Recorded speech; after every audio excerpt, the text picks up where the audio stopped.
News first channel ವೀಕ್ಷಕರಿಗೆ ಭವಿಷ್ಯ ಈ ದಿನ ಕಾರ್ಯಕ್ರಮಕ್ಕೆ ಸ್ವಾಗತ. ಮೊದಲು ಮೇಷರಾಶಿ. ಮೇಷರಾಶಿಯವರು ಮೂಲ ಉದ್ದೇಶವನ್ನು ಮರೆತು ಕಾರ್ಯಪ್ರವೃತ್ತರಾಗ್ತೀರಿ. ಯಾವ ಕೆಲಸವನ್ನು ನಾನು ಮಾಡಬೇಕಾಗಿದೆ, ಆ ಕೆಲಸದ ಉದ್ದೇಶ ಏನು, ಯಾತಕ್ಕೋಸ್ಕರ ಆ ಕೆಲಸವನ್ನು ಮಾಡ್ತೀನಿ ಅಂತ ನಾನು ಅಂದುಕೊಂಡೆ, ನನ್ನ ಕರ್ತವ್ಯ ಏನು ಅನ್ನೋದನ್ನು ಮರೆತು ಒಟ್ಟಾರೆ ಆ ಕೆಲಸವನ್ನು ಮಾಡ್ತಾ ಇರ್ತೀರಿ. ಅದರಿಂದ ಪ್ರಯೋಜನಗಳು ಕಡಿಮೆ. ಆ ಮಾಡುವಂತಹ ಕೆಲಸದ ಬಗ್ಗೆ ವಿಶೇಷವಾದಂತಹ ಗಮನ ಇರಬೇಕು ಅನ್ನುವಂಥದ್ದು ಮುಖ್ಯವಾಗುತ್ತೆ. ಸಮಯಕ್ಕೆ ಆದ್ಯತೆಯನ್ನು ನೀಡಬೇಕು. ಸಕಾಲದಲ್ಲಿ ನೀವು ಮಾಡಬೇಕಾದಂತಹ ಕೆಲಸಗಳನ್ನು, ಕರ್ತವ್ಯವನ್ನು, ಜವಾಬ್ದಾರಿಯನ್ನು ಮುಗಿಸ್ಬೇಕಾಗತ್ತೆ, ಆರಂಭ ಮಾಡಬೇಕಾಗತ್ತೆ. ಅದರಿಂದ ನಿಮಗೆ ಧನಾತ್ಮಕವಾದಂತಹ ಫಲ ಇದೆ. ಸಮಯಕ್ಕೆ ಬೆಲೆಯನ್ನು ಕೊಡದೇ ಇದ್ದರೆ ಆ ಕೆಲಸದಿಂದ ಆಗತಕ್ಕಂತಹ ಪರಿಣಾಮ ನಿಮಗೆ ತೊಂದರೆಯನ್ನು ಮಾಡಬಹುದು ಅನ್ನುವಂಥದ್ದು. ಮಿತ್ರರನ್ನು ಭೇಟಿ ಮಾಡಿ ನಿಮ್ಮ ಯೋಜನೆಗಳ ಬಗ್ಗೆ ಚರ್ಚೆಯನ್ನು ಮಾಡೋದಕ್ಕೆ ಅವಕಾಶಗಳಾಗುತ್ತೆ. ಕೋಪ, ಆತಂಕ ಇದೆರಡೂ ಕೂಡ ಇರುತ್ತೆ. ಮಾನಸಿಕವಾಗಿ ಸಮಾಧಾನ ಇರೋದಿಲ್ಲ. ಯಾವುದೋ ಒಂದು ಕೆಲಸ ಮಾಡಬೇಕು ಅಂತ ಹೊರಟಿರ್ತೀರಿ, ಅದು ಮುಗಿಯೋವರೆಗೂ ಒಂದು ರೀತಿಯಲ್ಲಿ ಸಮಾಧಾನ ಇರೋದಿಲ್ಲ. ಅಷ್ಟೊಂದು ಕೋಪದಿಂದ, ಆತಂಕದಿಂದ ಅವಸರವಾಗಿ ಆ ಕೆಲಸಗಳನ್ನು ಮಾಡ್ತಕ್ಕಂಥದ್ದು ಅಷ್ಟು ಒಳ್ಳೆಯದಲ್ಲ ಅಂತ ಅರ್ಥ. ಆರೋಗ್ಯದ ಬಗ್ಗೆ ಯಾವ ಯೋಚನೆಗಳು ಕೂಡ ಇಲ್ಲದೆ ಇರತಕ್ಕಂಥದ್ದು. ಕುಟುಂಬದಲ್ಲಿ ಶುಭ ಕಾರ್ಯದ ಚಿಂತನೆಯ ಬಗ್ಗೆ ಒಂದಷ್ಟು ಮಾತುಕತೆಗಳು, ಒಂದಷ್ಟು ಚರ್ಚೆಗಳು ನಡೆಯುವ ಸಾಧ್ಯತೆಗಳಿರುತ್ತೆ.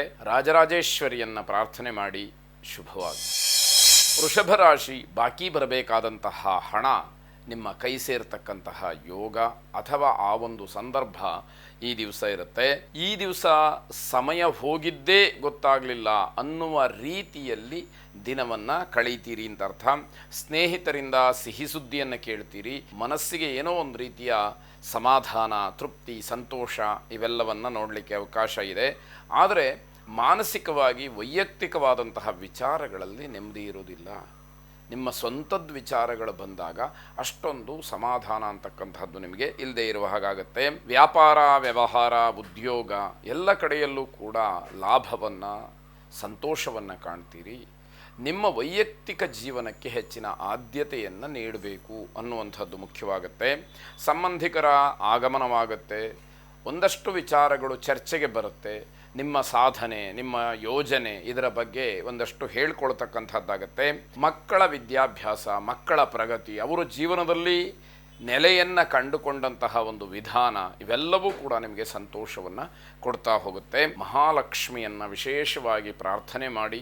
ಅನುಕೂಲ ಇದ್ದರೆ ಮಲ್ಲಿಗೆ ಹೂಗಳಿಂದ ಮಹಾಲಕ್ಷ್ಮಿಯನ್ನು ಅರ್ಚನೆ ಮಾಡಿ ಶುಭವಾಗಿ. ಮಿಥುನ ರಾಶಿ. ನಿಮ್ಮ ನೈತಿಕತೆ ಚೆನ್ನಾಗಿದೆ.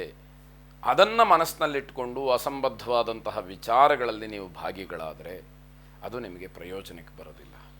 ನೀವು ಏನೇ ಶುದ್ಧವಾಗಿರ್ಬೋದು, ನೈತಿಕವಾಗಿ ಎಷ್ಟೇ ಬಲ ಇರ್ಬೋದು, ಆದರೆ ಸಮಾಜಕ್ಕೆ ವಿರೋಧ ಅಂತ ಹೇಳಿ ಅನಿಸುವಂತಹ ಕೆಲಸಗಳು ಖಂಡಿತವಾಗಿ ಬೇಡ. ಅದು ನಿಮಗೆ ಅಪಕೀರ್ತಿಯನ್ನು ತರುವಂಥದ್ದಾಗುತ್ತೆ. ನಿಮ್ಮ ಪ್ರಗತಿಯ ಬಗ್ಗೆ ನಿಮಗೆ ಒತ್ತಡ ಕಾಣುತ್ತೆ. ನಾನೇನಾದರೂ ಸಾಧನೆ ಮಾಡಬೇಕು, ನಾನೇನಾದರೂ ಗಳಿಸಬೇಕು, ಅದನ್ನು ಉಪಯೋಗ ಮಾಡಿಕೊಳ್ಬೇಕು, ಸಮಾಜದಲ್ಲಿ ನನ್ನ ಹೆಸರು ಮುನ್ನೆಲೆಗೆ ಬರಬೇಕು ಅನ್ನುವಂಥದ್ದೆಲ್ಲ ಆಸೆಗಳು ಹೆಚ್ಚಾಗ್ತಕ್ಕಂಥದ್ದು. ಒಳ್ಳೆಯ ಸ್ನೇಹಿತರ, ಹಿತೈಷಿಗಳ ಮಾರ್ಗದರ್ಶನವನ್ನು ಪಡ್ಕೊಳ್ಳಿ. ಯಾರು ನಿಮಗೆ ಆತ್ಮೀಯರಿದ್ದಾರೆ ಅವರ ಜೊತೆಯಲ್ಲಿ ನಿಮ್ಮ ಉದ್ದೇಶವನ್ನು ಇಟ್ಟುಕೊಂಡು ಚರ್ಚೆ ಮಾಡಿ. ಅವರು ಏನು ಮಾತುಗಳನ್ನು ಹೇಳ್ತಾರೆ ಅಥವಾ ಯಾವ ರೀತಿಯಲ್ಲೇ ನಿಮಗೆ ಮಾರ್ಗದರ್ಶನವನ್ನು ಮಾಡ್ತಾರೆ ಅದರ ಬಗ್ಗೆ ಒಂದಷ್ಟು ಗಮನವನ್ನು ಹರಿಸಿದರೆ ನಿಮ್ಮ ಪಥ ಅಥವಾ ನಿಮ್ಮ ಪರಿವರ್ತನೆ ಆಗೋದಕ್ಕೆ ಅವಕಾಶವಾಗುತ್ತೆ. ಜನ ನೋಡಲಿ, ಬೇರೆಯವರು ನನ್ನನ್ನು ಗುರುತಿಸ್ಲಿ ಅಂತ ಹೇಳಿ ತೋರಿಕೆಯ ಕೆಲಸ ಮಾಡ್ತಕ್ಕಂಥದ್ದು ನಿಮಗೆ ಹಿನ್ನಡೆಗೆ ಕಾರಣ. ಯಾವುದೋ ಒಂದು ಕೆಲಸ ಮಾಡಿಬಿಡೋದು, ಇದರಿಂದ ನನಗೇನೋ ಅನುಕೂಲ ಆಗುತ್ತೆ, ನಾನು ಆ ಕೆಲಸವನ್ನು ಮಾಡಿದ್ದೀನಿ ಅಂತ ಹೇಳ್ಕೊಳ್ಳೋದು, ತೋರಿಸುವಂಥದ್ದು ಇದು ಬೇಡ. ಇದು ಶಾಶ್ವತವಾದಂತಹ ನೆಮ್ಮದಿಗಾಗಲಿ ಅಥವಾ ಅನುಕೂಲಕ್ಕಾಗಲಿ ಮಾರ್ಗಸೂಚಿ ಅಲ್ಲ. ಹಾಗಾಗಿ ಯಾವುದು ನಿಜ ಇದೆ, ಯಾವುದು ಸತ್ಯ ಇದೆ ಆ ದಿಶೆಯಲ್ಲಿ ನಿಮ್ಮ ಪ್ರಯತ್ನ ನಡೀಲಿ ಅಂತಕ್ಕಂಥದ್ದು. ಸ್ವಯಂ ಪ್ರಜ್ಞೆ ಇಲ್ಲದೆ ಕೆಲವು ಅನಾಹುತಕ್ಕೆ ಕಾರಣವಾಗುತ್ತೆ. ಏನೋ ಒಂದು ಆಪತ್ತು ಬಂತು, ಒಂದು ಸವಾಲು ಬಂತು ಅಂತಂದರೆ ನಮ್ಮದೇ ಆದಂತಹ ಒಂದು ತಿಳುವಳಿಕೆ ಇರಬೇಕು, ನಮ್ಮದೇ ಆದಂತಹ ಒಂದು ಯೋಚನೆ ಇರಬೇಕು. ಆಗ ಮಾತ್ರ ಆ ಆಪತ್ತಿನಿಂದ ತಪ್ಪಿಸ್ಕೊಳ್ಳೋದಕ್ಕೆ, ಪಾರಾಗೋದಕ್ಕೆ ಸಹಾಯಕವಾಗುತ್ತೆ. ವೃತ್ತಿ ಅಥವಾ ಉದ್ಯೋಗದಲ್ಲಿ ನಿಮಗೆ ಸ್ವಲ್ಪ ಒತ್ತಡದಿಂದ ಸಮಸ್ಯೆಗಳು ಆಗುವ ಸೂಚನೆಗಳಿದೆ, ಅದನ್ನು ಗಮನಿಸ್ಕೊಳ್ಳಿ. ಈಶ್ವರನನ್ನು ಪ್ರಾರ್ಥನೆ ಮಾಡಿ, ಅನುಕೂಲ ಇದ್ದರೆ ಈಶ್ವರನಿಗೆ ಬಿಲ್ಲುಪತ್ರೆಯನ್ನು ಅರ್ಪಣೆ ಮಾಡಿ. ಶುಭವಾಗಿ.